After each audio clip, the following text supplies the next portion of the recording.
So you're not saying economists should run the government necessarily, no, but perhaps there's a level of financial most of the prudence. lawyers who run the government should talk to the economists. Why? Well, actually, my criticism would be we don't seem able to make a distinction between politics and government. Politics is easy. It's the BS session that we have in the public debate all the time. You know, we'd all want cotton candies and ponies, and we'll all get promised just about everything. That's what the Ontario election was about. That's what our federal election was about in May. That's the politics of it, and that's what the media is enamored of. But we don't seem to make a distinction between actually when you have to put policies in place. It would be one of the reasons I would put forward that Barack Obama has been such a disappointment to his supporters, because the politics was promised just about everything. The reality is there are implications when you do take action. So there's many things he hasn't been able to act on because financial reality or geopolitical reality rears its head. Sure, he did inherit a bit of a mess. Oh, totally. So instead of saying, you know, we got a hell of a mess, I actually can't do all these things. You know, which is what you'd say to your wife or your husband. We're broke, honey. Yeah. We can't afford a new dishwasher. Exactly, but that's not. We can't go to Spain. I don't think you're electable. You know, it's always a promise competition. Who can promise the most, or you know, within some reason. But then you go further. We don't make a distinction between finance and government. Finance is the reality. I mean, you know, keep in mind. And this is what kills me.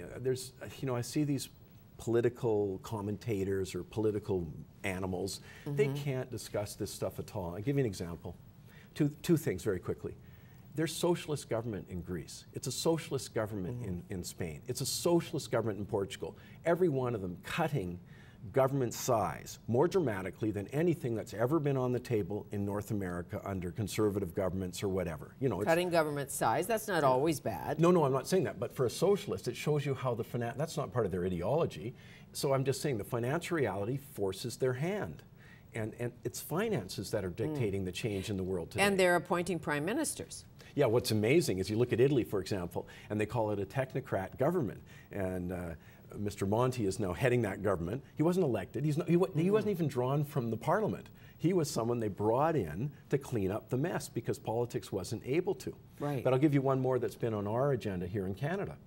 And that is, we had a federal election, and not once were demographics discussed. Yet demographics, the aging population, is the key dynamic in this country today in terms of government finances. We have promised to deliver a level of health care. That's not possible. There's not a single report that suggests it is because of the aging population. Well, the boomers are driving the bus, and the boomers are getting the new knees and the new hips, and the boomers are going to live longer. Apparently, if you make it to 65, you have another 20 years. I'll give you a couple of quick ones on that. Okay, so the average health care expenditure for someone between 60 and 65 is about $5,000 a year. You get from 80 to 85, the fastest growing group in the population, it goes to about $18,000 a year.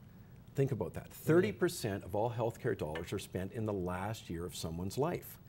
This is a huge problem. And again, there's no debate among people who study healthcare that we don't have a sustainable system right now. But it was never part of the political debate. It still isn't. We just had our premiers, we had 10 premiers in the country come out and discuss whatever they were discussing, and part of it was healthcare funding about a month ago. Not one had an innovative idea. We haven't touched it with a 50-foot pole. We need that because how much we get from the feds and how much the provinces get and all of that is one issue. The other issue is where is the waste in the system? Absolutely. Where's the money going to come into the system, and how good is the system? I read a really good article yesterday that suggested that the Canadian medical system is definitely ahead of the U.S. medical system at this point.